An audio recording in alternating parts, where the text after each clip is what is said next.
All right, here we are with chapter 6, A Queer Noise in the Night, which means a funny noise in the night. At last it was dinner time, and the children sat down to see what Henry had in his bundles. I brought another loaf of brown bread at the store, said Henry, and some more milk. Then I bought some dried meat because we can eat it with our hands. So the dried meat would be like a Slim Jim or beef jerky. And I bought a bone for Watch. Watch looked hungrily at the bone and lay down at once to eat it. Jessie got out 4 cups and bowls and put some milk into each one. Then the children put in little pieces of brown bread and began to eat it with their new spoons. What fun, cried Jessie, eating with spoons. Now tell us what you did in town, Henry. Henry began. The town below this hill is Silver City. I saw the name on a sign. I went into the town and walked along the first street I came to. It was a nice street with big houses and flowers and trees. I saw a man out cutting his grass. He's a good man, too, I will tell you, a doctor. Did you work for him? Asked Jessie. Yes, said Henry. He was very hot, and just as I came to the house, his bell rang. He he started to the house, and I called after him and asked him if I could cut the grass. He said, yes, I wish you would. You see, he wasn't used to cutting it himself. So I cut the grass, and he said, good for you. Do you want to work every day? And he said he had never had a boy who cut it as well as I did. Oh, Henry, cried Violet and Jessie. I told him I did want to work, and he told me to come back this afternoon. He has a pretty house and a garage and a big vegetable garden. Then he has a lot of cherry trees behind the house, a cherry orchard. You should see all the beautiful big red cherries.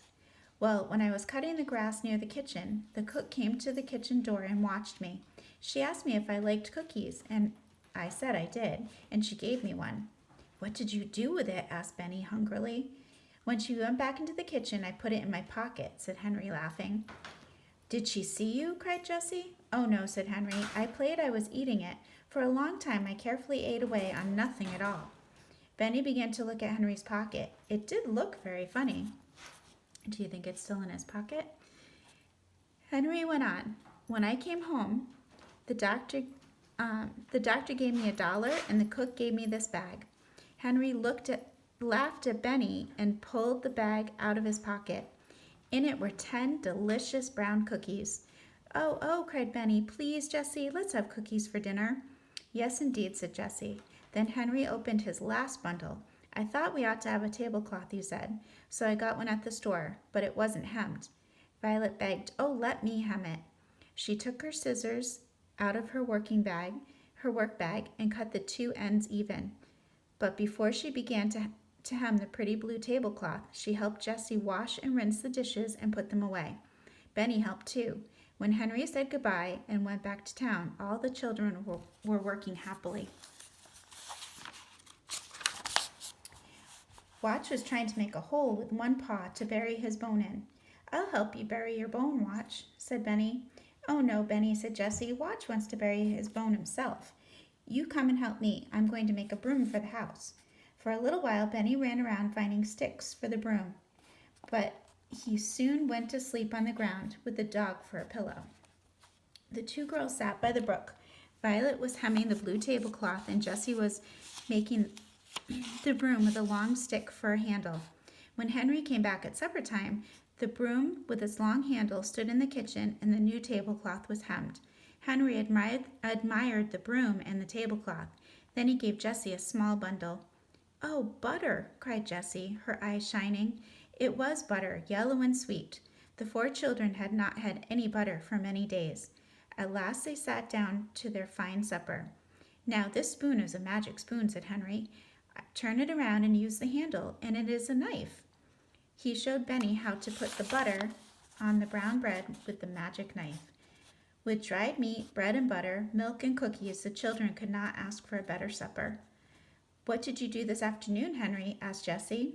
Well, I washed the doctor's car, said Henry. Then I washed the walks and the windows. Tomorrow I'm going to work in the garden. Then he looked at the brook. Oh, how I would love to have a swim in that nice cold water. Henry was hot and sticky as he looked at the waterfall. Maybe we could make a swimming pool, he said. We could build a dam out of logs. Oh, yes, we could, said Jessie. Violet and I know where to find some logs and some big flat stones. You do, said Henry. Yes, said Jessie. They are not far away, and just a little way below here is a pool now, with sand all around it. But it is not big enough to swim in. Is that so? Cried Henry. Some day I'll stay at home and we'll try to dam up the brook and make a swimming pool. You can have my wheels, said Benny. Good, replied Henry. I'll make you a little cart with the wheels, Benny, and you can carry stones in it. Yes, said Henry, I will. Come now, we must go to bed, said Jessie. The children were all glad to go to bed. They stood on the stump and climbed into their new house, and they all went to sleep. But Henry, he was thinking about the new swimming pool. All at once he saw that Watch was not asleep. Henry patted the dog and said, Lie down, Watch. But Watch did not lie down. He began to growl softly. Shh, said Henry to the dog. He sat up. Jessie sat up too. What is it, Henry? She whispered. I don't know, replied Henry. He was frightened. I think Watch hears something in the woods. Let's close the door, said Jessie. I'm afraid. The two children closed the heavy door softly. Then they sat still and listened, but they did not hear anything. Lie down, Watch, said Jessie again. Go to sleep. But Watch did not go to sleep. He growled again. Maybe someone is in the woods. Maybe someone wants to hide in this car, whispered Jessie. Maybe, said Henry. There is something out there that the dog doesn't like. Then they heard a stick crack, and Watch barked. Oh, shh, Jessie put her hand over his mouth. If there is someone out in the woods, he knows that there is a dog in this boxcar, said Henry. He took the new broom in his hand and waited, but nothing came, nothing at all.